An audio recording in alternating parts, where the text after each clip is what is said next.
नमस्कार, मी Mansi. News अनकटच्या prime time मध्ये तुम्हा सगळ्यांचं स्वागत करते. बातमीपत्राला सुरुवात करण्याआधी नजर टाकूया बातमीपत्रातील काही महत्त्वाच्या हेडलाईन्सवर. शक्तीपीठ महामार्गातून फक्त कोल्हापूर जिल्हा वगळला, मुश्रीफांकडून चुकीची घोषणा, महामार्ग विरोधी कृती समितीचा आक्षेप. प्रियंका गांधी यांनी वायनाड पोटनिवडणुकीसाठी भरला उमेदवारी अर्ज. राष्ट्रवादीची पहिली उमेदवार यादी जाहीर, अजित पवार बारामतीतूनच निवडणूक लढणार. आणि मुख्यमंत्र्यांनी तिकीट वाटपात सहकार्यांना न्याय दिला, आमदार संजय शिरसाट यांचं वक्तव्य. आता पाहूयात सविस्तर वृत्त. अखेर 12 जिल्ह्यातील हजारो शेतकऱ्यांचा विरोध असलेला नागपूर ते गोवा शक्तीपीठ महामार्ग शासनाने रद्द केल्याची माहिती पालकमंत्री हसन मुश्रीफांनी कोल्हापुरात दिली आहे. याबाबतच्या अध्यादेशाचे पत्र त्यांनी माजी आमदार संजय बाबा घाटगे यांच्याकडे सुपूर्द केलंय. बाबांच्या आदेशाप्रमाणे आणि जनमानसाचा डेटा बघून शक्तीपीठ रस्ता हा रद्द झाला, ते नोटिफिकेशन घेऊन मी आलेला आहे.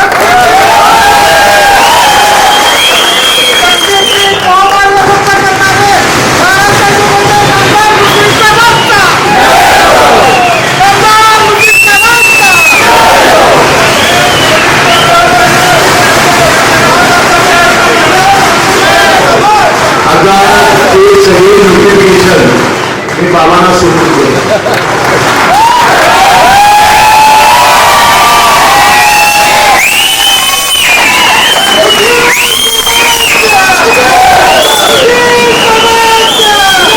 दरम्यान या निर्णयावर शक्तीपीठ महामार्ग विरोधी कृती समितीच्या वतीने जोरदार आक्षेप घेण्यात आला असून शक्तीपीठ महामार्गातून फक्त कोल्हापूर जिल्हा वगळणे भौगोलिक आणि तांत्रिक दृष्ट्या अशक्य असल्याचा आरोप समितीने केलाय. शेतकऱ्यांच्या मतांवर डोळा ठेवून मुश्रीफांकडून शक्तीपीठ महामार्ग रद्द केल्याची चुकीची घोषणा झाल्याने आचारसंहितेचा भंग झाल्याचा आरोपही यावेळी करण्यात आलाय. शक्तीपीठ महामार्ग विरोधात आंदोलन सुरूच राहणार असून महामार्ग बाधित 12 जिल्ह्यातील महायुतीचे उमेदवार पाडण्यावर ठाम असल्याचं समितीने स्पष्ट केलंय. च्या टीम कडूनच हे जीआर जे आहेत आपल्या समोर जे आहेत हे जीआर आम्ही मागवले. याच्यामध्ये 15 तारखेला हा निर्णय झाल्याचं दिसतंय आणि कोल्हापूर जिल्ह्यातील जे 6 तालुके आहेत, 6 तालुक्यांचे 6 जीआर यांनी जे आहे 7 मार्चची अधिसूचना जी आहे ही रद्द केल्याचं याच्यामध्ये जाहीर केलं आहे. आता याच्यामुळे शेतकऱ्यांच्या मनामध्ये काही प्रश्न निर्माण झालेले आहेत, ते आम्ही त्याच्याबद्दलची भूमिकाही जाहीररित्या मांडतोय. एक पहिला महत्वाचा आहे की जर 15 तारखेला हा जर निर्णय झाला होता तर जेव्हा 17-18 तारखेला कागल तालुक्यातील शेतकऱ्यांनी जेव्हा मुश्रीफांची गाडी अडवली, आंदोलन केलं, तेव्हा हे मुश्रीफांनी का नाही सांगितलं. दुसरा भाग महत्वाचा आहे की 15 तारखेला जर जीआर झाला होता, अनेक घोषणा व पब्लिक डोमेन मध्ये आल्या, छापून आल्या, तेव्हा यांनी कोणतीच मुख्यमंत्री उपमुख्यमंत्र्यांनी याच्याबद्दल सांगितलेलं नाहीये. आणि तिसरी सर्वात महत्वाची गोष्ट आहे की 8 महिने झाले गेले शेतकरी आंदोलन करतायत, आक्रमकपणे आंदोलन करतायत. आम्ही हा शक्तीपीठ महामार्ग अनावश्यक आहे, पर्यावरण विरोधी आहे, याच्यामध्ये भ्रष्टाचार झालेला आहे, 86,000 कोटी टॅक्स पेअरचा पैशाचा चुराडा आहे हे मांडलेलं आहे. आणि त्यामुळे शक्तीपीठ महामार्ग पूर्णपणे रद्द व्हावा अशी मागणी केलेली आहे. आणि त्यामुळे कुठेही कोणीही अशा पद्धतीची मागणी शक्तीपीठ व्हावा म्हणून देखील केली नव्हती आणि निवळ कोल्हापूरमध्ये रद्द व्हावा. वायनाड लोकसभा मतदारसंघामध्ये होत असलेल्या पोटनिवडणुकीसाठी काँग्रेसच्या नेत्या प्रियंका गांधी यांनी उमेदवारी अर्ज दाखल केलाय. यावेळी काँग्रेसच्या ज्येष्ठ नेत्या सोनिया गांधी, लोकसभेतील विरोधी पक्षनेते राहुल गांधी, प्रियंका गांधी यांचे पती रॉबर्ट वाड्रा यांच्यासह काँग्रेसचे अनेक ज्येष्ठ नेते उपस्थित होते. दरम्यान उमेदवारी अर्ज दाखल करण्यापूर्वी काँग्रेसकडून रोड शोच्या माध्यमातून वायनाडमध्ये जोरदार शक्ती प्रदर्शन करण्यात आलंय. काही जागांवरून असलेल्या मतभेदांमुळे आजही महाविकास आघाडीतील कोणत्याही पक्षाकडून उमेदवारांची घोषणा करण्यात आलेली नाहीये. महाविकास आघाडीत 4-5 जागांवर मतभेद होते, मात्र ते मतभेद आता मिटले असून उद्या काँग्रेसची पहिली यादी जाहीर होणार असल्याची माहिती नाना पटोले यांनी माध्यमांना दिली आहे. मुख्यमंत्र्यांचे ओएसडी मंगेश चिवटे यांनी जालन्याच्या अंतरवाली सराटीत मनोज जरांगे यांची भेट घेऊन त्यांच्यासोबत चर्चा केली आहे. मंगेश चिवटे आणि मनोज जरांगे यांच्यात नेमकी काय चर्चा झाली हे अद्याप कळू शकलेलं नाहीये. अचानकपणे मंगेश चिवटे अंतरवाली सराटीत जरांगे यांच्या भेटीसाठी आल्याने राजकीय वर्तुळात खळबळ उडाली आहे. काल जाहीर झालेल्या शिंदे सेनेच्या जागा वाटपात मुख्यमंत्री एकनाथ शिंदेंनी सहकार्यांना न्याय दिला असल्याची भावना शिंदे सेनेचे प्रवक्ते आमदार संजय शिरसाटांनी माध्यमांसमोर व्यक्त केली आहे. मला सुद्धा शिंदे साहेबांनी चौथ्यांदा उमेदवारी दिली असून जनतेच्या पाठिंब्यावर त्यांचा विश्वास मी सार्थ ठरवेल असं मत देखील यावेळी शिरसाटांनी व्यक्त केलंय. काल शिवसेनेची 45 उमेदवाराची यादी माननीय एकनाथ शिंदे साहेबांनी घोषित केली. मुळामध्ये सर्व यादीकडे जर आपण लक्षपूर्वक जर पाहिलं तर उठावानंतर जे जे उमेदवार त्यांच्याबरोबर होते, जे आमदार त्यांच्याबरोबर होते, त्यांना सर्वांना संधी देण्याचं काम शिंदे साहेबांनी केलं. याचा अर्थ असा आहे की कार्यकर्ता जपायचा कसा किंवा एखाद्या आमदाराला जपायचं कसं हे शिंदे साहेबांनी महाराष्ट्रातील इतर तमाम पक्षाला दाखवून दिलेलं आहे. त्या यादीमध्ये कोणतेही आयात केलेले तुम्हाला उमेदवार दिसणार नाही. एक दोन जे उमेदवार आहेत, वायकरांची मिसेसला उमेदवारी दिली, उदय सामंतच्या भावाला उमेदवारी दिली, हे अनेक वर्षापासून त्यांना त्या ठिकाणी कामाला लावलं होतं आणि तुम्हाला भविष्यामध्ये हे लढायची हे सुद्धा सांगितलं गेलं होतं. म्हणून इतर कोणत्याही जागेमध्ये जास्त फेरबदल केलेला नाही. मी शिंदे साहेबांचं मनापासून आभार मानतो. त्यांनी मला सुद्धा चौथ्यांदा आज माझी उमेदवारी जाहीर झालेली आहे.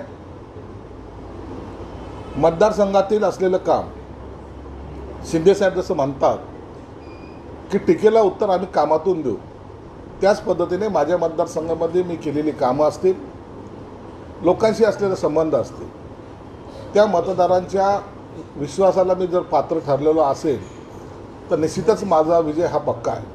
पक्ष नेतृत्वानं माझ्यावर विश्वास दाखवून मला पुन्हा उमेदवारी दिली असून महायुतीच्या नेत्यांचा विश्वास पूर्णपणे सार्थकी लावून मी विजय संपादन करेन अशी भावना आमदार नरेंद्र भोंडेकर यांनी न्यूज अनकटशी बोलताना व्यक्त केली आहे. भंडारा जिल्ह्यातील महायुतीच्या तिन्ही जागा निवडून आणण्याचा पूर्णपणे प्रयत्न करू असं सांगताना भोंडेकर यांनी महायुतीने मला दिलेला शब्द पाळला असल्याचं त्यांनी सांगितलंय. नक्कीच 19 मध्ये पण मी महायुतीमधून लढायची माझी तयारी होती, पण काही कारणास्तव ती स्थानिक काही 1-2 नेत्याच्यामुळे ते तिकीट दिली नाही. नाहीतर कदाचित 19 मध्येच मी युतीचा आमदार राहिलो असतो. आणि आता 24 मध्ये मी आधीच सांगितलं की मी युतीचा विचाराचा आहे आणि त्याच्यामुळे माझं त्यांचं पहिली प्रायोरिटी त्यांची होती. आणि CM साहेब आणि DCM साहेब दोघंही एकदम सकारात्मक होते आणि त्यांनी त्यांच्याकडून प्रस्ताव होता की नरेंद्र तुम्हाला आमच्याकडून लढायचं आहे. मला दुसऱ्याही पक्षाकडून होता, महाविकासकडून पण होता, परंतु मी माझं पहिले प्रायोरिटी आणि मी ज्या विचाराचं आहे, मी वाटतं मी आधीच सगळं महाविकासवाल्यांना सांगितलं होतं की मी गरज पडेल तर मी अपक्ष लढेन, परंतु मी महाविकासमध्ये जाणार नाही. आणि म्हणून मी महायुतीला प्राधान्य दिलं. त्यांनी मला तसं तर आधीच 3 महिने आधी जेव्हा मी प्रवेश केला त्याच वेळेस मला कमिटमेंट होतं, परंतु म्हटलं जोपर्यंत डिक्लेअर होत नाही आपण आपल्याच तोंडाने कशाला सांगायचा. नक्कीच त्यांनी तो शब्द पाळला आणि उमेदवारीची तिकीट फायनल झाली. मी मुख्यमंत्री एकनाथ शिंदे साहेब आणि देवेंद्र फडणवीस साहेब अजितदादांचा मी मनापासून आभार व्यक्त करतो. वेळ झाली बातमीपत्रात छोट्याशा विश्रांतीची. कुठेही जाऊ नका, पाहत रहा न्यूज अनकट. ऐतिहासिक वारसा लाभलेला मराठ मुलूक महाराष्ट्र. या महाराष्ट्राला विविध रंगी छटा आहेत. साहित्य, कला, पर्यटन, नृत्य, भाषा, संत परंपरा अशा विविधतेने तो नटलेला आहे. हीच गौरवशाली विविधता जपत सुवरंग मराठी केवळ महाराष्ट्राच्या सांस्कृतिक संहितेपुरते मर्यादित न राहता समकालीन नवकल्पनांवर आधारित कार्यक्रमांद्वारे मराठी मनोरंजन विश्वात स्वतःची एक अनोखी जागा निर्माण करत आहेत. मराठी मनोरंजन क्षेत्रातील उत्तम दिग्दर्शक, लेखक आणि निर्मात्यांच्या प्रतिभेचा पुरेपूर वापर करून मनोरंजनाचा आगळा वेगळा रंग उधळण्यास आम्ही सज्ज आहोत. स्वरंग मराठीचे उद्दिष्ट मराठी मनोरंजन क्षेत्रामध्ये मनोरंजनाची वहिवाट सोडून, रूढीवादी पद्धती तोडून मनोरंजनाचा समृद्ध अनुभव प्रदान करून देण्याचा आहे. म्हणूनच यात विविध पद्धतीचे मनोरंजक आणि माहितीपूर्ण कार्यक्रम स्वरंग मराठीवर बघता येतील. शेवटी एकच, धकाधकीच्या जीवनात धांगडधिंगा करण्यापेक्षा बसूया, हसूया, गाऊया, जगूया. नाती गोती श्रावण मोती गावामधले जिवंत रंग. नाती गोती श्रावण मोती गावामधले जिवंत रंग. चला जोडूया, चला पाहूया, जशी संस्कृती तसा स्वरंग. विश्रांतीनंतर बातमीपत्रात पुन्हा एकदा स्वागत करते. सातारच्या कोरेगाव विधानसभा मतदारसंघात महाविकास आघाडीचे उमेदवार म्हणून राष्ट्रवादी शरद पवार गटाचे आमदार शशिकांत शिंदे यांची चर्चा आहे। मात्र हा मतदारसंघ शिवसेनेकडे असल्याने ठाकरे गटातील शिवसेनेच्या कार्यकर्त्यांनी पुसेगाव येथे झालेल्या मेळाव्यात कोरेगाव विधानसभा शिंदे यांनी मशाल चिन्हावर लढवावी असा ठराव केला। यावर आता आघाडी काय निर्णय घेणार याकडे मतदारांची उत्सुकता लागून राहिली आहे। महाविकास आघाडीमध्ये कोरेगाव विधानसभा मतदारसंघात जो कोणी उमेदवार दिला जाईल त्या उमेदवाराचा आम्ही महाविकास आघाडीचे कार्यकर्ते म्हणून स्वागत करू व मशाल चिन्हावर निवडणूक लढल्यास 100% पूर्ण ताकदीने आम्ही त्यांना मतदानच नाही तर विजयी करू हा आमचा निश्चय त्या दिवशी मेळाव्यात झालेला आहे। महाराष्ट्र विधानसभा निवडणुकीसाठी महायुतीतील भाजप आणि मुख्यमंत्री एकनाथ शिंदे यांच्या शिवसेनेनं आपली पहिली यादी जाहीर केल्यानंतर आज उपमुख्यमंत्री अजित पवार यांच्या नेतृत्वाखालील राष्ट्रवादीनेही पहिली उमेदवार यादी जाहीर करत 38 उमेदवारांच्या नावांची घोषणा केली। स्वतः अजित पवार हे बारामती विधानसभा मतदारसंघातूनच लढणार असल्याची माहिती देण्यात आली असून राष्ट्रवादीच्या पहिल्या उमेदवार यादीत बहुतांश विद्यमान आमदारांचा समावेश आहे। विधानसभा निवडणुकीच्या पार्श्वभूमीवर धुळे जिल्हा पोलीस दलाने मोठा शस्त्रसाठा हस्तगत करत कारवाई केली। पोलिसांच्या नाकाबंदीत 16 तलवारी, 6 गावठी कट्टे, विदेशी दारू, शेकडो गुंगीच्या नशेच्या बाटल्यांसह 8 आरोपी ताब्यात घेण्यात आले। जिल्हाभरातील नाकाबंदीत विविध कारवायांमध्ये लाखोंचा मुद्देमाल हस्तगत करत अनेक आरोपींवर कारवाई करण्यात आली असून ही ऑल आउट मोहीम सुरूच राहणार असल्याची माहिती जिल्हा पोलीस अधीक्षकांनी दिली आहे। विधानसभा निवडणुकीच्या अनुषंगाने आपण धुळे जिल्ह्यामध्ये काल एक ऑपरेशन ऑल आउट असं राबवलं होतं आणि त्यामध्ये आपण फार मोठ्या प्रमाणात कारवाई केलेली आहे। आपण एकूण 6 पिस्टल्स जप्त केलेले आहेत आणि 8 राऊंड्स 8 गोळ्या त्याच्यामध्ये जप्त केलेल्या आहेत। त्याचप्रमाणे एकूण 19 तलवारी आपण याच्यामध्ये जप्त केलेल्या आहेत। एकूण 35 साधारणतः आपण लिकरच्या केसेस केलेल्या आहेत। याच्यामध्ये गांजा देखील मोठ्या प्रमाणात पकडलेले आहेत। 17 वॉन्टेड अक्यूज्ड होते ते देखील आपण याच्यामध्ये पकडण्यात आलेले आपण यशस्वी झालेलो आहोत आणि 22 नॉन बेलेबल वॉरंट जे आहेत ते देखील आपण याच्यामध्ये सर्व करण्यात यशस्वी झालेलो आहोत। त्याचप्रमाणे साधारणतः 80,000चा आपण ट्रॅफिक व्हायोलेशनच्या केसेस देखील केलेल्या आहेत। 29 जे अट्टल गुन्हेगार आहेत त्यांच्या हाऊस सर्च देखील आपण याच्यामध्ये काल केलेले आहेत। त्याप्रमाणे आपण विधानसभेसाठी अशी तयारी केली। एकूण 6 पिस्टल्स आपल्याला जप्त आहेत, एकूण 8 राऊंड्स जप्त आहेत आणि 19 तलवारी आपण याच्यामध्ये जप्त केलेल्या आहेत आणि हे नक्कीच एक मोठं यश आहे पोलिसांसाठी की विधानसभा आचारसंहिता लागल्यानंतर आपण एवढ्या मोठ्या प्रमाणात ऑपरेशन ऑल आउट राबवून ही कारवाई केलेली आहे। त्या एकंदरीतच म्हणजे आपल्या विधानसभा अतिशय शांततेत पार पडावा या अनुषंगाने ही कारवाई करण्यात आली।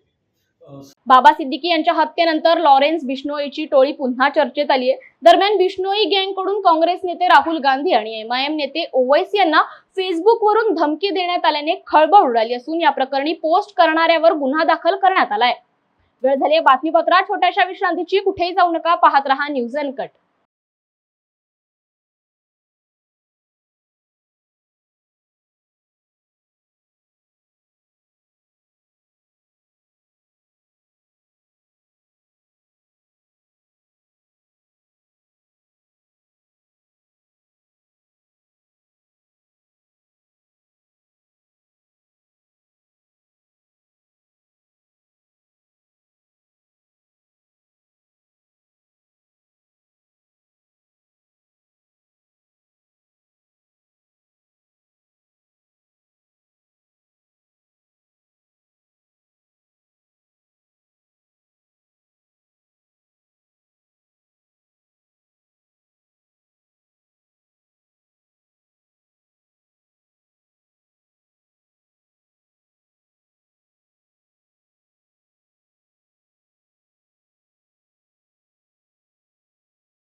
विश्रांतीनंतर बातमीपत्रात पुन्हा एकदा स्वागत करते। पाहूयात उर्वरित काही महत्त्वाच्या घडामोडी। गोंदिया विधानसभा क्षेत्रात भारतीय जनता पक्षाने ओबीसी चेहऱ्याला संधी न दिल्याने पुन्हा बंडखोरी होण्याची शक्यता वर्तवली जात असून गोंदिया जिल्हा परिषदेचे सभापती संजय टेंभरे हे अपक्ष लढण्याच्या तयारीत असल्याचं बोललं जात आहे। संजय टेंभरे यांनी विधानसभा निवडणूक लढण्यासाठी नामांकन अर्ज सुद्धा नेल्याची माहिती मिळते, त्यामुळे भाजपची डोकेदुखी वाढणार आहे। राज्यात विधानसभा निवडणुकांचं बिगुल वाजल्यानंतर भाजपा पाठोपाठ शिवसेना शिंदे गटाने काल रात्री उशिरा 45 उमेदवारांची यादी जाहीर केली। करवीर मधून माजी आमदार चंद्रदीप नरके तर राधानगरीतून आमदार प्रकाश आबिटकर यांना उमेदवारी देण्यात आली आहे। कोल्हापूर उत्तर मतदारसंघात मात्र अजूनही संभ्रम कायम असून इथे माजी आमदार राजेश क्षीरसागर प्रमुख दावेदार असले तरी भाजपकडून हा मतदारसंघ मिळवण्यासाठी शर्तीचे प्रयत्न सुरू असल्याचं समोर आलंय. पहिल्या 45 मध्ये आपलं नाव आलंय, काय प्रतिक्रिया? नमस्कार. मी प्रथम हिंदू हृदय सम्राट बाळासाहेब ठाकरे यांना अभिवादन करतो. धर्मवीर आनंद दिघेंना अभिवादन करतो. आणि माझं पहिल्या 45मध्येच उमेदवारी जाहीर झाली. मी मुख्यमंत्री एकनाथजी शिंदेसाहेब, उपमुख्यमंत्री देवेंद्र फडणवीस आणि उपमुख्यमंत्री अजितदादा यांचे मी मनपूर्वक आभार मानतो. तसेच या आमचे शिवसैनिक, या ठिकाणी महायुतीचे सर्व आमचे पदाधिकारी आणि या सर्वांनी मला उमेदवारी मिळण्याबाबत एकवाक्यता दाखवली. शेवटी उमेदवारी मिळत असताना मित्रपक्षही उमेदवारी मागतात. या सगळ्यांनी मिळून निर्णय घेतल्यानंतर या ठिकाणी मला उमेदवारी मिळाली. त्यांचा सर्वांचा आभार मानतो. निश्चित आहे की महायुतीचं सरकार हे 2.25 वर्षामध्ये आल्यानंतर महाराष्ट्रामध्ये कशा पद्धतीनं गतिमान सरकार असावं, गतिमान विकासात्मक सरकार असावं याची निश्चितपणे झलक या 2.25 वर्षामध्ये दिसलेली आहे. आणि मला वाटतं की जी उमेदवारी मिळाली या उमेदवारीचं मी लोकांना विश्वासाला पात्र लावून या ठिकाणी निश्चित काम करेन. आणि मला वाटते या उमेदवारीबद्दल अनेक लोकांच्यामध्ये तर्कवितर्क होते ते या उमेदवारी जाहीर झाल्यानंतर निघून गेले. हिंगोलीचे माजी शिवसेना खासदार शिवाजीराव माने यांनी आज दुपारी पुण्यामध्ये छत्रपती संभाजीराजे यांच्या उपस्थितीत स्वराज्य पक्षात प्रवेश केलाय. स्वराज्य पक्षाच्या पुढाकाराने स्थापन करण्यात आलेल्या परिवर्तन महाशक्तीचे ते काम करणार असून विधानसभेसाठी माने यांना उमेदवारी दिली जाईल असे संभाजीराजे यांनी जाहीर केलंय.